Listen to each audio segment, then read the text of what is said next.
Hello everybody, welcome to the Comic Game Movie Show. My name is Deshaun and today I have my spoiler-free review.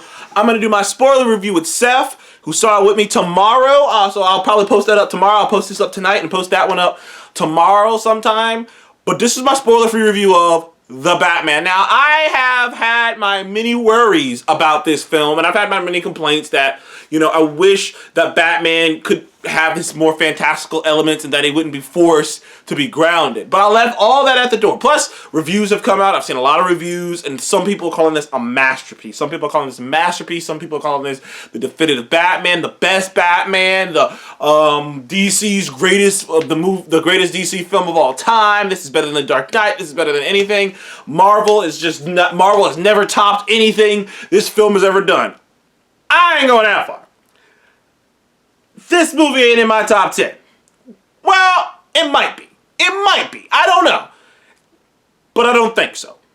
But I will say you this. This is, without a doubt, in the top 3 Batman films. And without a doubt, it's probably the second. I don't think it's as good as The Dark Knight.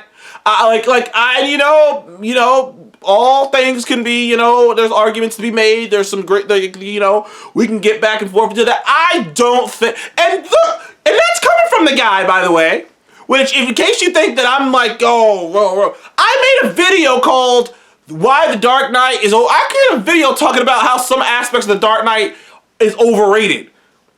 So me making a video about a movie being overrated, so just in case you think I'm not being subjective about saying this movie isn't as good as The Dark Knight, I made a movie talking shit about I made a video talking shit about The Dark Knight, just in case you're wondering. So, I will say to you this.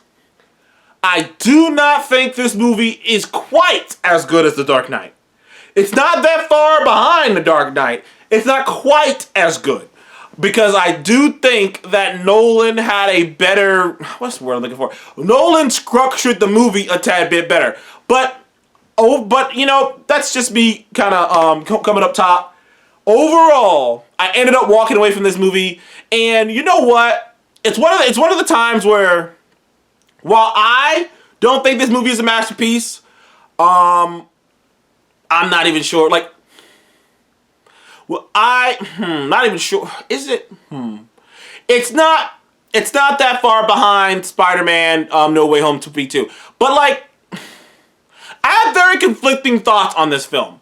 Because I have all very similar thoughts, kinda, that I had to the Joker in the sense of structurally from a film standpoint.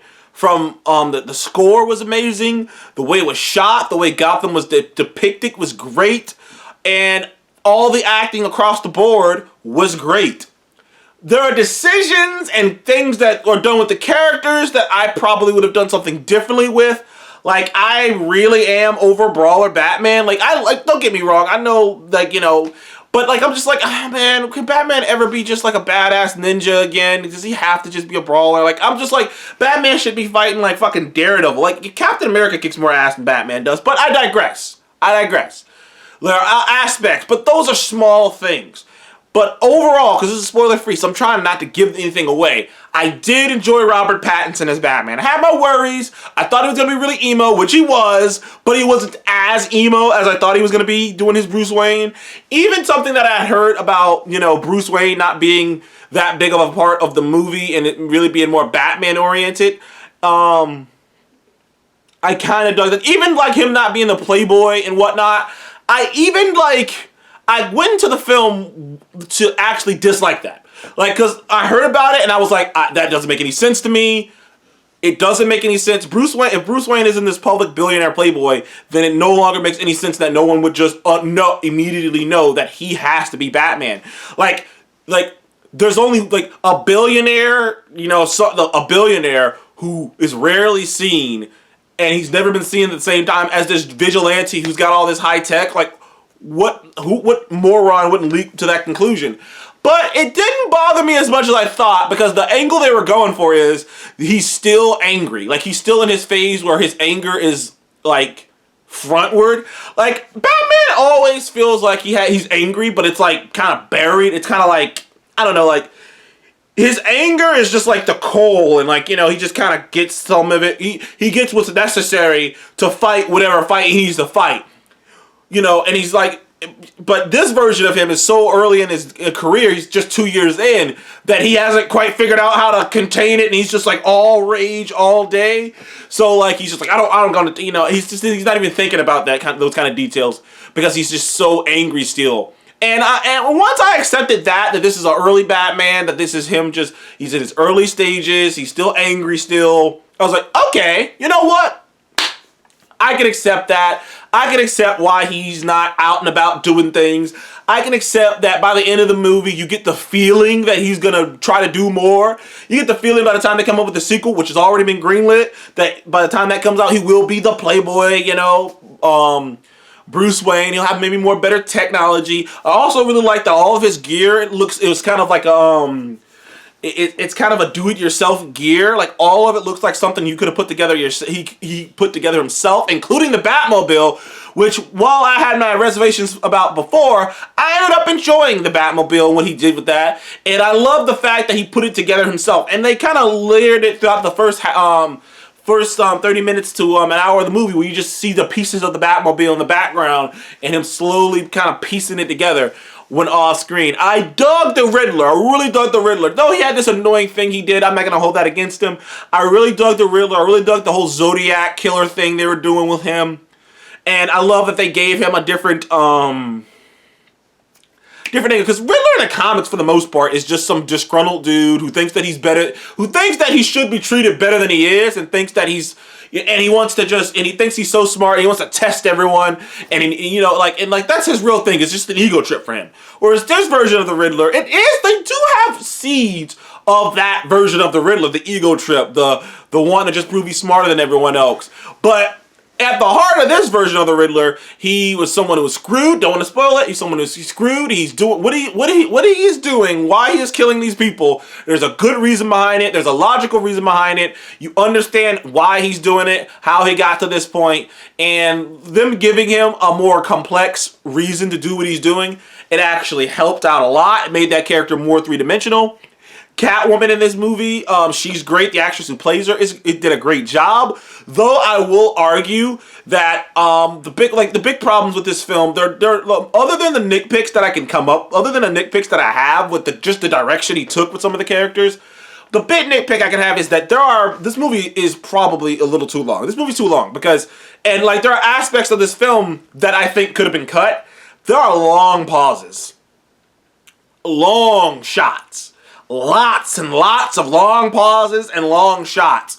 And I don't mind a few long pauses and long shots, but there is a lot of long pauses and long shots. Long shots. Like, I'm guaranteed if you cut out, some of them, half of those long pauses and shots, the movie probably would be shaved down about 10, 12 minutes. But another thing that I might get, this might get me some heat right here, might get some people angry with me, I don't think Catwoman's story was necessary to the plot. And I was thinking about this while I came out the theater, and I was like, man, this movie is so long, dude. And in my mind, I was like, you know what? Catwoman was not necessary to this plot. She really wasn't. In my mind, I'm thinking, sure, she was her friend was the girl with the I don't want to spoil anything. Don't want to spoil anything.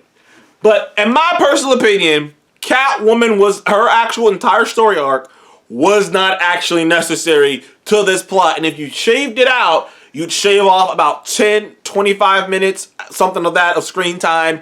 And this movie comes down to about 2 hours and 20 minutes instead of 3 hours. This movie, you shave off 20, 25 minutes of screen time off this film if her story arc is taken out. And while I liked her, and it's kind of a weird thing because while I enjoyed her story arc, I'm not saying cut it because I think that it was bad. I'm saying they probably should have cut it because it wasn't actually necessary to the actual story. When you really remove that part, it doesn't change anything. And when you really get, so I'm not trying not to spoil anything, I'm going to spoil it tomorrow. But when you remove her story arc, the character and her story arc from the story, it does not actually change a lot. Other than some of Bruce's things, though, you could have gotten to Bruce coming around to the way he did a multitude of ways. It kind of felt like she, when I took a step back, I was like, she's really just here because she's Catwoman and he's Batman, and they want to have that in the movie. You know, like, and that's just what I felt. I was like, she's here because she's Catwoman and he's Batman, and they want to have him have a love interest, and like, and in my mind, I was like, I don't think the love interest was actually necessary to the plot. But I digress. The little you see of Alfred, he's really good. Really, really, really good. The detective aspect of it and the film noir aspect of it is really cool too. Like, I mean, right to the point where he's where a lot of it he's narrating. He's not narrating the whole time, but a lot of it he is narrating. And it has a mood. And someone's brought this up. It's like a fucking Nirvana. You know, it's like a goddamn Nirvana song. You know, like, it's just, it has a mood to it. Pattinson's Batman does. And like I said, in the end, to wrap up, make a long story short, I enjoyed the hell out of this movie. I think it's one of the best comic book movies of the year. It's definitely up there. Like, it probably is the best comic book movie, like, of the year so far. I don't know what other comic book movie has come out this year. I'm not sure. But it's probably one of the best comic book movies of the year. It's by far the best DC film in recent years. Like, I mean, I don't know how much, like, you know what? I'm going to give it to DC. This movie gets a 9 out of 10 from me. It's not perfect. I have some complaints. I don't think it's a masterpiece. I don't think it's the best movie of all time. But I don't think it's the best Batman movie of all time. But it is the best DC film that they've made in a couple years. I think that it's and even with all my complaints, it's a good setup for the sequel. And like, cause like so many of my complaints I can think of, like, and I don't want to be unfair. Like, I don't have a lot of negatives about the film, except to say that it was a little too long, and there are aspects of the film that could have been cut out to shorten it up that didn't actually need to be there. You could have still gotten a lot across without them. The Riddler, sometimes with the Riddler, that was kind of weird. He had that weird thing that he did. And I still do wish I could get Kung Fu Batman, and I always got to go with Brawler Batman. But other than that, this is a great movie. Great movie. You know, I enjoyed myself. Like I said, I can't, like, this is going to be up there, man. It's going to be up there. Anyways, thank you guys for joining the Comic Game Movie Show. Please like, subscribe, and I'll see you guys on the next one. Goodbye.